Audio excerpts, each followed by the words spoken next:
할렐루야. 아멘. 오늘도 하나님께서 말씀을 통해서 우리를 일깨우시고 우리를 변화시키시고 새롭게 하셔서 믿음의 사람으로 하나님의 사명자로 승리할 수 있기를 주의 이름으로 축원합니다. 아멘.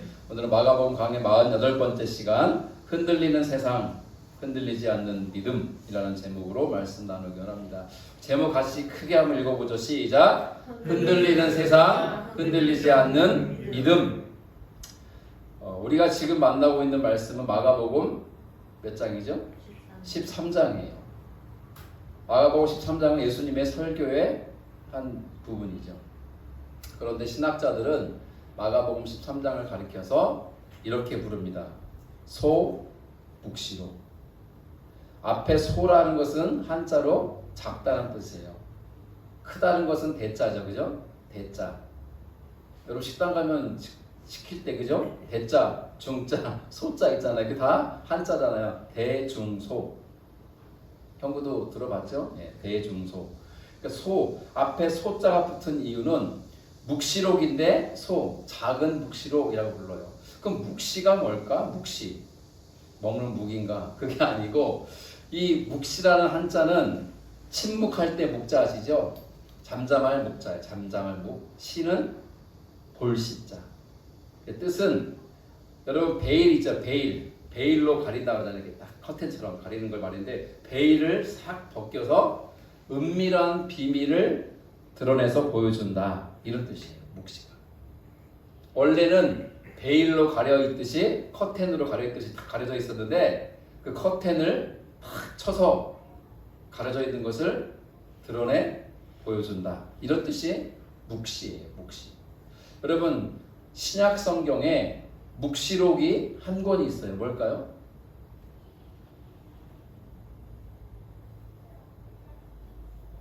자, 여러분들 삶 공부를 해야 되는 이유가 여기 있죠. 공부를 해야 되겠죠. 네. 묵시록은 요한계시록이에요. 요한계시록. 그런데 캐톨릭 아시죠? 여기 천주교나 성공회, 영국 성공회 같은 데서는 요한계시록을 뭐라고 부르냐면 요한묵시록이라고 불러요. 계시란 뜻은 드러내 보여준다는 뜻이고 묵시는 같은 뜻이죠. 베일에 가려져 있던 것을 은밀한 그 비밀을 드러내 보여준다. 이런 뜻이라고 했잖아요. 드러내 보여준다는 뜻이. 그러니까 이 묵시, 이 계시라고 하는 것은 흔히 어떤 경우에 이렇게 많이 사용되냐면 종말, 동경대 세상의 끝이 언제 올까요? 모르죠. 우리는 세상의 끝이 언제 오지? 그러면 세상의 끝 한자말로 뭐라고 하죠? 종말. 종말의 때가 오면 어떤 징조가 있지? 어떠한 현상이 있지? 예수님이 재림하시기 전에 이 세상에 어떤 일이 벌어질까? 이런 것들을 환상과 상징으로 보여주는 것. 그리고 이 마지막 때에 선과 악의 전쟁이라 할까요? 마지막 대결은 어떤 양상으로 펼쳐질 것인가? 그리고 마지막에 이루어지는 것은 고사님 뭐죠? 하나님의 최후의 심판 어떻게 이루어질 것인가? 이러한 것들이 베일에 가려져 있잖아요. 그거를 은밀하게 그 비밀을 펼쳐서 드러내 보여준다. 그게 묵시. 그래서 많은 이단자들이 붙잡고 있는 성경이 요한계시록이에요. 요한계시록 말씀을 자의적으로 해석해서 사람들에게 어떤 심리를 부추길까요? 여러분 이단자들이 요한계시록을 많이 갖다 쓰거든요. 신천지고 뭐 어디고. 그럼 그 말씀을 가지고 가지고 사람들한테 막 이렇게 가르치고 하면서 사람들에게 어떤 마음을 불러일으킬까요? 공포심이죠. 여러분 세상의 마지막 때에 대한 얘기를 들으면 마음이 어떠세요? 막 기쁨으로 기다려지세요? 혹시? 나는 종말이 빨리 왔으면 좋겠다. 정화자면 어때요? 저는 종말이 빨리 왔으면 좋겠어요. 그런 마음이세요? 기대가 돼요. 그런 마음이냐고요. 사실 그런 마음을 가진 사람은 없을 겁니다. 종말은 두려움이죠. 세상의 마지막은 공포예요. 왜? 하나님의 최후의 심판이 임할 것입니다. 우리 모두 다 어디 서야 돼요? 심판대 앞에 서야 돼요. 여러분 준비됐습니까? 전 두렵습니다. 이단자들은요 계시록 말씀을 가지고 와가지고 공포심을 조장해서 사람들을 사시나무 떨듯 떨게 만들고, 그러니까 자기들을 믿고 따르라 그렇게 얘기를 해요. 이단자들이죠. 네, 여러분, 마가복음 13장을 가리켜서 뭐라고 부른다고요? 소묵시록. 그 이유는 예수님이 오늘 다룰 말씀인데 지난주도 마찬가지였지만 마지막 때의 징조가 뭐냐고 제자들이 물었잖아요. 지난주 말씀 벌써 다 까먹으셨나요? 여러분, 제자들이 그랬잖아요. 예수님 보십시오. 이 얼마나 굉장한 돌입니까? 이 얼마나 굉장한 건물입니까? 뭘 보고 말한 거예요? 예루살렘 성전을 보고 말한 거예요. 왜 그랬습니까? 비싼 대리석으로 도배를 했고, 그리고 그것도 모자라서 황금으로 둘러싸 아름답게 외관을 갖춘 게 헤롯이 만든 성전이었거든요. 그러니 사람들은요, 특히 유대인들은 그 예루살렘 성전을 보면서 어떤 생각을 했냐면, 이 자체야말로 하나님의 영원한 인재의 처소이다. 이 성전이야말로 영원한 이스라엘의 자부심이요 하나님의 영광이다 생각을 한 거예요. 그래서 이 제자들이 예수님께 이런 거예요. 보십시오, 선생님, 얼마나 굉장한 대리석입니까? 얼마나 굉장한 황금으로 이렇게 데코레이션 했습니까? 어마어마하지 않습니까? 라고 감탄을 금치 못하는데, 예수님이 뭐라고 했다고요? 이 돌들이 하나도 돌 위에 남지 않고 다 무너질 것이다 그랬잖아요. 여러분, 지난주 말씀을 벌써 다 까먹으시면 안 되시는데, 여러분 지금 감탄하고 있는 게, 엄청나게 멋진 성전을 보면서 와 하면서 예수님 보세요, 얼마나 이 대리석이 삐까번쩍합니까? 이 황금으로 둘러싼 거 보세요. 눈부시지 않습니까? 이야, 이게 바로 이스라엘의 영광입니다 주님 하고 있는데, 주님이 그렇구나 한 게 아니라 이 돌들이 하나도 돌 위에 남지 않고 다 무너질 것이다 라고 하는 무척 충격적인 말을 하신 거예요. 그러자 제자들의 마음속에 어떤 마음이 들었을까요? 두려움과 불안함이 들었어요. 왜? 성전이 무너진다는 것은 곧 세상의 끝, 종말이라고 생각했기 때문에. 그래서 물은 거예요. 주님, 세상이 언제 끝납니까? 그때가 언제고 그 마지막 날의 징조가 뭡니까? 라고 물어요. 그럴 때 주님이 이렇게 오늘 본문 말씀을 이어갑니다. 오늘 본문의 앞부분을 좀 읽어드릴게요. 14절 20절인데 여러분 눈과 귀로 한번 따라와 보세요. 멸망에 가증한 것이 서지 못할 곳에 선 것을 보거든 읽는 자들은 깨달을진저 그때 유대에 있는 자들은 산으로 도망할지어다. 지붕 위에 있는 자는 내려가지도 말고 집에 있는 무엇을 가지러 들어가지도 말며 밭에 있는 자는 겉옷을 가지러 뒤로 돌이키지 말지어다. 그날에는 아이 벤 자들과 젖 먹이는 자들에게 화가 있으리로다. 이 일이 겨울에 일어나지 않도록 기도하라. 이는 그 날들이 환난의 날이 되겠습니다. 하나님께서 창조하신 시초부터 지금까지 이런 환난이 없었고 후에도 없으리라. 만일 주께서 그 날들을 감하지 아니하셨더라면 모든 육체가 구원을 얻지 못할 것이거늘 자기가 택하신 자들을 위하여 그날을 감하셨느니라. 아멘. 아멘 하기가 두려운 말씀이죠. 여러분, 주님 말씀하신 거에 마지막 때에 이런 일이 일어날 것이다. 여러분, 이 말씀 가운데 특별히 14절 보세요. 멸망에 가증한 것이 서지 못할 곳에 선 것을 보거든 이라는 말을 했어요. 그리고 이 말씀은 다니엘서 말씀을 주님이 가지고 와서 인용하신 거예요. 여러분, 멸망에 가증한 것이 뭘까요? 멸망에 가증한 것. 그것은요, 우상과 신성 모독과 온갖 죄를 말해요. 가증한 거잖아요. 더럽고 추악한 걸 말하잖아요. 하나님이 싫어하시는 것이 많은데 그 중에 핵심은 우상숭배예요.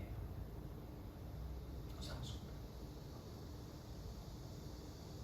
그리고 하나님의 신성을 모독하는 것 같은 맥락이죠.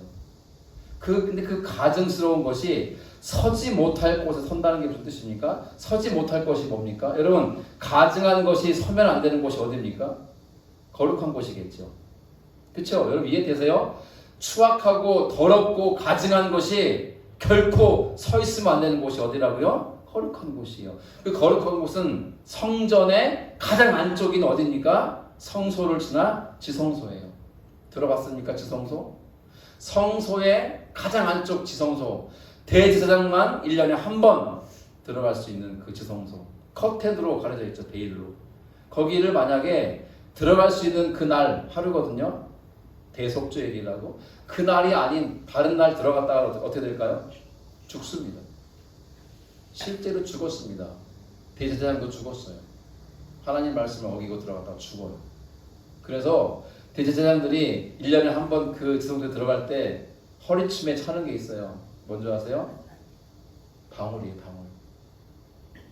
여러분 사람 몸에 허리띠처럼 딱 방울을 두르면 어떨 것 같으세요? 움직이면 딸랑 소리 나니까 제사를 짓냐면서 움직일 때 소리 나니까 딸랑딸랑딸랑. 근데 그 대제사장이 지성소에 들어갔어요. 아무도 못 들어가요. 들어가서 제사를 짓니 하는데 딸랑딸랑 소리 날 거 아니에요? 그럼 사람들이 마음속에 밖에서 듣고 그래요. 아, 우리 대제사장님 살아계시구나. 그런데 갑자기 조용해졌어요. 딸랑 소리가 안 들려요. 어떻게 된 거예요? 죽은 거죠.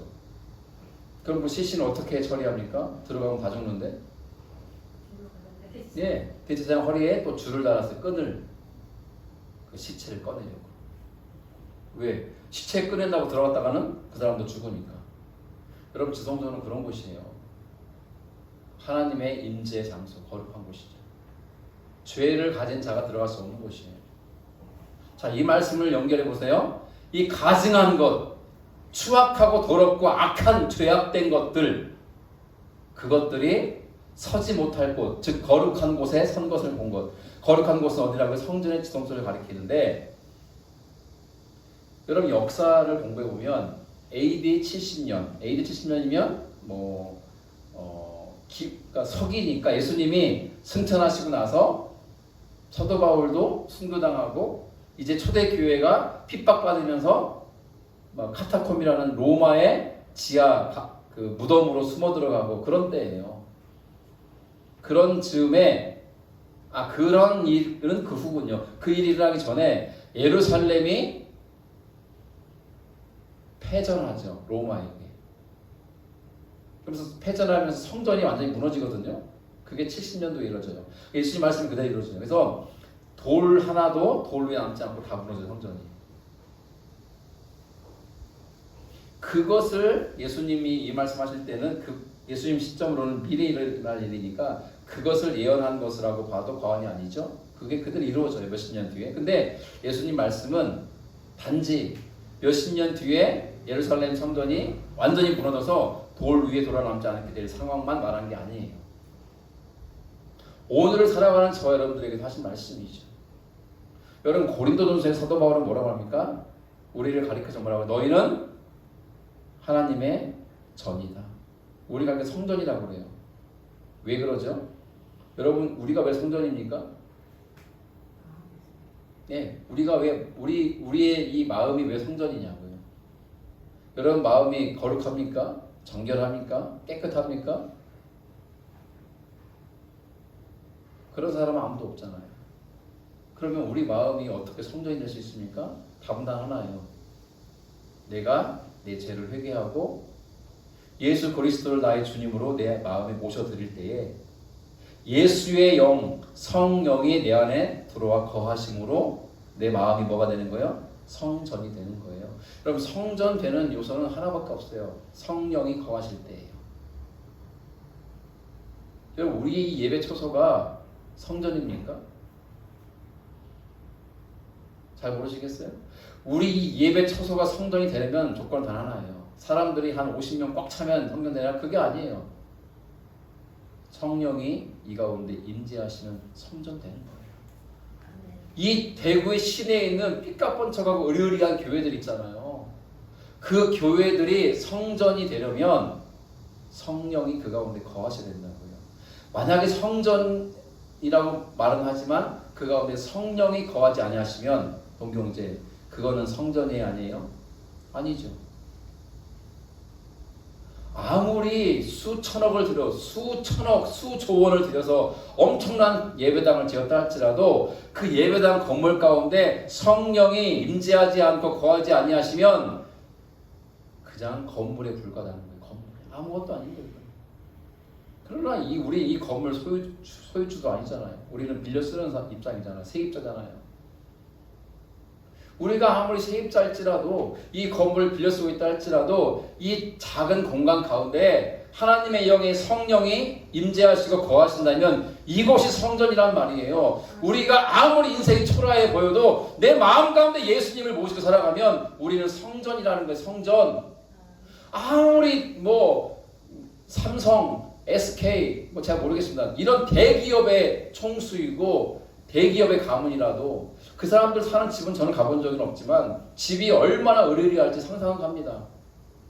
안 그러겠어요? 집 안에 들어가면 인테리어 벽이 얼마나 대단하겠어요. 대리석으로 깔고 난리가 법석이겠죠. 모든 음향기기와 오디오 시스템과 모든 가전제품과 가구는 다 수십억 수백억 하겠죠. 그런데 궁궐 같은 그런 집에도 성령이 계시지 않으면 아무것도 안 돼요. 그러나 초가 삼관에 살고 있고 내 집이 아니고 월세 내는 혹은 전세 내는 세입자일지라도 그 가운데 성령이 거하시면 그 집이야말로 성전인 줄로 믿습니다. 아멘. 여러분, 성전은요 거룩한 하나님의 임재가 있는 곳이에요. 우리의 심령이 그리해야 되는 거예요. 성령님을 모셔야 되고 모셨으면 성령님이 거하시도록 우리 살아가야 돼요. 정결한 차로. 그런데 뭐라고요? 가증한 것이 그 거룩한 곳에 선 것을 보거든 그때야말로 정말인 줄 알아라 그랬잖아요. 다시 연결해 볼게요. 우리가 예수님을 믿는다면 우리는 뭡니까? 성전이에요. 아직 예수님을 영접하지 않았으면 우리는 성전이 아닌 거예요. 그런데 예수님을 가히 주님을 영접했다면 우리는 성전된 거룩한 주님의 처소가 됐는데 그런데도 불구하고 내 안에 세상의 욕망과 탐욕과 정욕과 재물과 돈과 욕심과 권력과 야욕과 야망과 세상의 성공과 출세와 온갖 그 세상적인 가치관이 내 안에 꽉 차 있다면 어떤 일이 벌어질까요? 가증한 것이 서지 못할 곳에 서게 되는 꼴이 될 거죠. 여러분, 이 말씀은 굉장히 중요한 말씀입니다. 그러면 우리는 끝인 거예요. 우리 인생의 종말인 거예요. 더 이상 성령 우리가 함께 계시지 않아요. 성령이 떠나가시겠죠. 여러분, 어느 사람의 집에 초대돼서 갔는데 집에 갔더니 어서 오세요. 딱 들어갔더니 거실부터 온갖 쓰레기가 가득하다 하면 여러분 그 집 들어가고 싶습니까?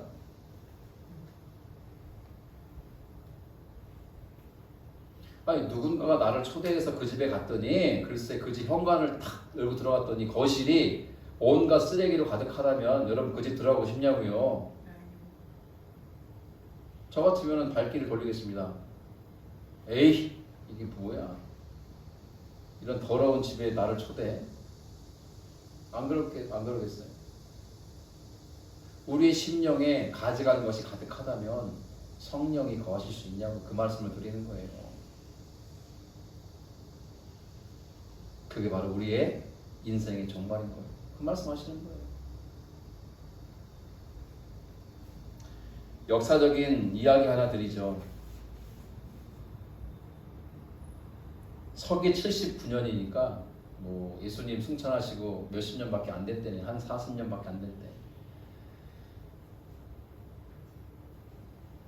베수비우라는 화산이 폭발했어요. 화산이 폭발했는데 폼페이라는 도시 들어봤죠? 폼페이. 화산이 뻥 하고 폭발하면서 용암이 흐르고 화산재가 날리고 난리 법석이 났습니다. 도망가도 살까 말까 한 상황인데 수백 년이 아니죠. 지금 2000년 가까운 세월이 흘렀잖아요. 그 폼페이 당시 도시에 유해와 유골이 발견됐어요. 자, 보여드립니다.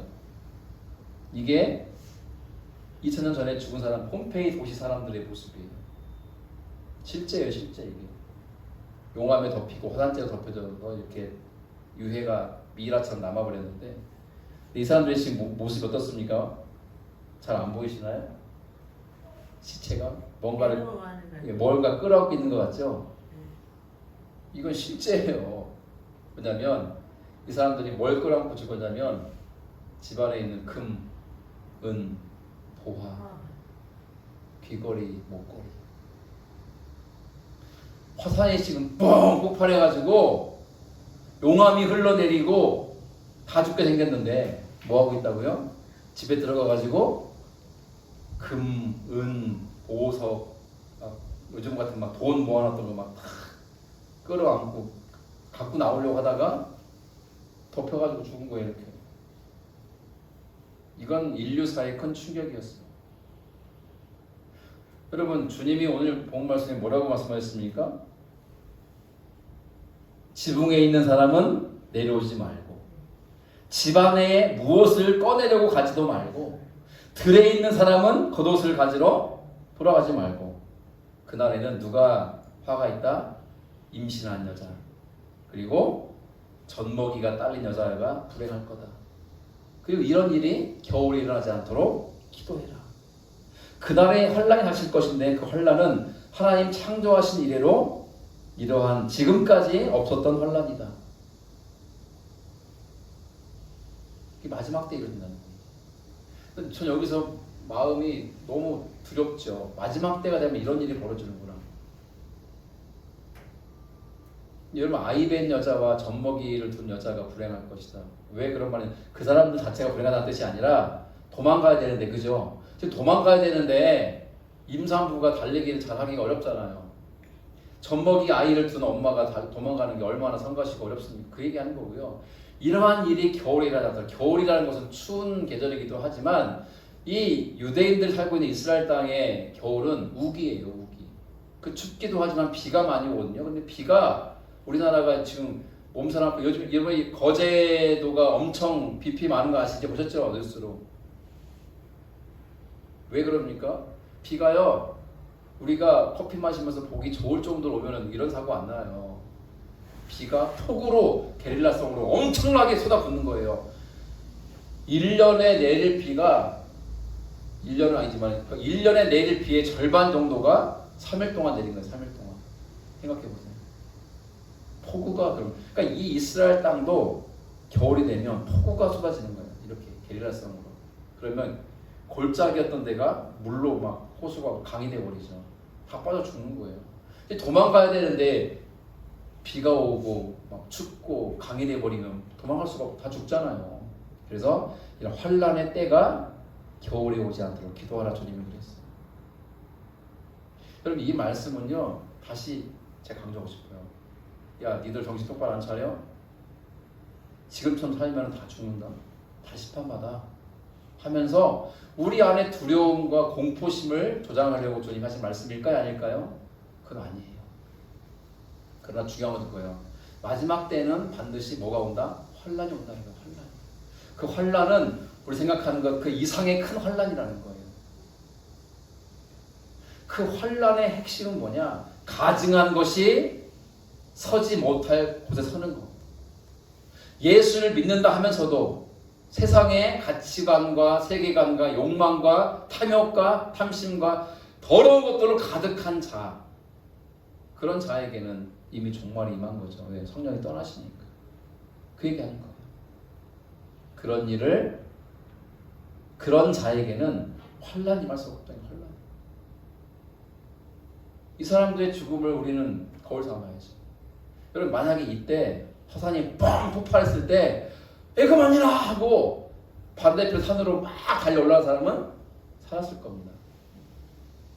그런데 세상의 것을 끌어안고 그 가져가 보려고 했던 사람은 다 죽었다니까요. 이렇게. 이게 뭘 말해줍니까? 우리의 운명을 말해주는 거죠. 19절 뭐랬습니까? 창조 이래로 없었던 환란이 닥칠 것이다. 그런데 19절로 본문이 끝나지 않아요. 20절로 이어지죠. 20절이 뭡니까? 같이 읽어볼까요? 시작! 주님께서 그날들을 줄여주시지 않으셨다면 구원받을 사람이 하나도 없을 것이다. 그러나 주님께서는 선택받은 사람들을 위하여 그날들을 줄여주셨다. 아멘. 할렐루야. 아멘. 이게 주님의 은혜죠. 주님이 감해주지 않으면 아무도 구원받지 못할 것이다. 그러나 주님께서는 선택한 자들, 선택받은 자들을 위해서 그날을 줄여주셨다. 감해주셨다. 여러분, 만약에 우리가 죄를 짓고 벌금을 100억 받았다면 어떨 거 아니에요? 100억 뭐 너무 큰 돈인가요? 100억 벌금. 어떻게 갚아요 100억을? 근데 재판장이 우리를 불쌍히 여겨서 감해주는 거예요. 얼마로? 10만 원으로. 여러분 10만 원 낼만 하잖아요. 10만 원 정도는. 그만하는 거예요. 우리의 죄로 인하여서 심판받아 마땅한 자들이지만 주님이 예수 믿는 자들, 택함받은 자들을 위해서 그 나들을 감해주셨다. 줄여주셨다. 주님의 은혜를 말하는 거예요. 여기에 우리의 소망이 있는 거예요. 우리는 철저히 구원받은 게 뭘로 받은 거예요? 은혜로 받은 거예요. 은혜 받은 자에 마땅한 삶은 주님께 드려 살아가는 거지. 헌신하는 거지. 나 같은 죄인 살리신 주 은혜 놀라워. 잃었던 생명 찾았고 광명을 얻었네. 주님의 은혜를 찬양하면서 주님을 위해 살아가는 거죠. 우리의 소망은 다른 데 있는 것이 아니라 주님의 은혜에 있다는 것이죠. 말씀을 이제 이어갑니다. 21절 23절 제가 읽어드리죠. 그때 누가 너희에게 보아라 그리스도가 여기 있다, 보아라 그리스도가 저기 있다 하더라도 믿지 말아라. 거짓 그리스도들과 거짓 예언자들이 일어나 표징들과 기적들을 행하여 모여서 할 수만 있으면 선택받은 사람들을 홀리려 할 것이다. 그러므로 너희는 조심하여라. 내가 이 모든 일을 너희에게 미리 말하여 둔다. 요즘 이 시대와 같지 않습니까? 이단이 얼마나 많고 사이비가 얼마나 많고 가짜가 얼마나 많아요. 제가 말씀드렸죠. 우리 교회 이 건너편, 요라천 건너편 맞은편에만 해도 이단 교회가 쭉 있잖아요. 쭉. 성락교회, 그죠? 그다음에 SGI 옛날 남묘 호랭개교 좀 올라가면 하나님의 교회. 이 유라천 따라 쭉 이단들이 모여 있더라고요. 여기가 전에 땅값 싸서 그랬나 봐. 건물들도 얼마나 큰지 몰라요, 다들. 그 대구 시내 가면은 막 여기가 무슨 집합니까? 대구가 유다 집합인지 무슨 집합? 신천지가 그냥 질비하고 요화적인 몰몬교, 안식교, 뭐 통일교 할 거 없이 마지막 때가 맞는 것 같아요. 너무 많지도 않죠. 다 자기들이 그리스도래. 여러분 통일교의 교주가 누구였습니까? 네, 제 아내와 같은 성씨죠. 문선명 씨. 여러분 모르십니까? 문선명이 자기가 하나님이라고 그랬잖아요. 그런데 죽었잖아요. 죽으니까 또 가오에서 만들어서 죽은 게 아니라 부활해서 뭐 하늘나라에 갔고, 문선명이 죽으니까 누가 이제는 왕 노릇해요? 그 부인 한학자가 왕 노릇하면서 나라를 통째로 먹으려고 하다가 지금 감옥 가 있잖아요. 여러분 모르세요? 저만 합니까 이런 사실을? 마지막 때에 다 자기가 그리스도래. 자기가 구원자래. 근데 희한해. 너무나 많은 사람들이요 다 추종하고 따라요. 대구 저 여기 스타디움에 다 모여요. 스타디움에 그 꽉꽉 찹니다. 이단들이 모이면. 어떻게 저렇게 사람들이 많이 모일까? 마지막 때의 징조라 했잖아요. 여러분 마귀가 우리에게 전략을 어떻게 쓰냐면요. 여러분 마귀가 만약에 동경제 이 뿔 달린 괴물의 모습을 찾아오면 어떻게 할 거예요? 도망가거나 싸우거나 해야 될 거 아니에요. 그런데 그렇게 오지 않는다니까요. 마귀는요 자기를 예쁘게 포장하고 와요. 그리고 유혹하고 미혹하고 꼬셔요. 홀리려 할 것이다. 홀린단 말 알지? 홀린다. 정신을 혹 빼놓는 거예요. 홀린다. 홀린다의 원어의 뜻은 플라나오라는 헬라어 쓰는데 궤도를 이탈하게 하다. 궤도 이제 돌아가는 이 라인이 있는데 이거를 이탈하게 하는. 또 방황하게 하다. 길을 잃게 만든다. 우리가 가야 되는 길이 있어요. 뭡니까? 예수님 가신 그 길. 구원의 길, 생명의 길을 우리 가잖아요. 그 길을 가는데 자꾸 그 길을 벗어나게 만들어요. 유혹하는 거죠. 자꾸 꼬시는 거예요. 많은 사람이 넘어가죠. 특별히 뭘로 꼬십니까? 이적과 표적과 기사. 우리 교회 모 집사님이 고백하시더라고요. 사실은요, 저 디귿 교회 다닐 때요, 전보러 간 적이 있고요, 무당 찾아간 적도 있고요. 고백하더라고요. 그때도 집사였는데 왜 그랬을까요? 예, 내 인생이 왜 그럴까? 기구하잖아요. 힘들고 어렵고 안 되니까, 실패하니까, 막막하니까 교회를 다니면서도 불구하고 그때는 믿음이 없던 때인 것 같아요. 간 거예요. 무당 찾아가. 얼마요, 권사님? 400만 원이요? 500만 원이요? 돈 주고 왔다고 그랬잖아요. 우리 모 집사님께서. 아유, 아까워라 그 돈. 나눠주지. 그래가지고 막 무당이 부적 써주고 뭐 쇼를 다 했는데 하나도 바뀐 게 없대요. 그래가지고 에이, 돈이 아깝다고. 그거 이제 알았냐고. 사람의 심리가 그래요. 권 목사님이 지금 마귀가 홀리는 시기인 거예요. 권 목사님 마음속에. 야, 권미은, 너 벌써 수십 년 교회 생활하고 믿음생활 했는데 또 지금 삶이 어렵잖아. 남편 이렇고 너 어떻게 할 거야? 이것 좀 해봐. 이거 진짜 용하거든. 그런 소리가 들릴 수도 있는 거죠. 누군가 찾아와가지고 야, 이 교회 가봐. 이 교회는 진짜 신령해. 병도 다 고친대. 가볼까 싶기도 하고. 그때 주님 뭐라고요? 정신 차리라고 하세요. 정신 차리라 이놈들아.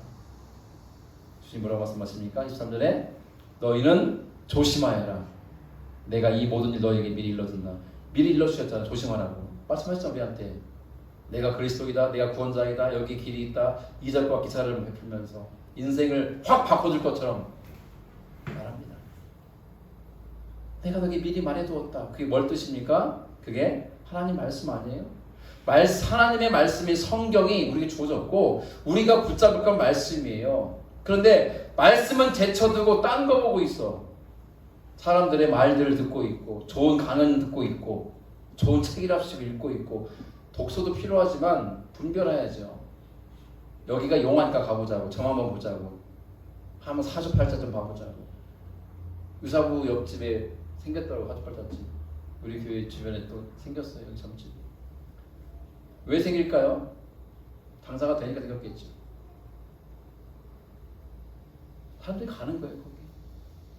여러분 말씀드렸지만 웃지 못할 현실이에요. 서울에 가면 미아리라는 동네에 있거든요. 미아리 언덕에 가면요 점집이 그렇게 많아요. 아시는지 모르겠지만 거기는요 10만원 100만원짜리가 아니에요. 1000만원 억 단위예요. 다 그런 건 아니지만 많은데. 근데 그 용한 점쟁이가 한 말이에요.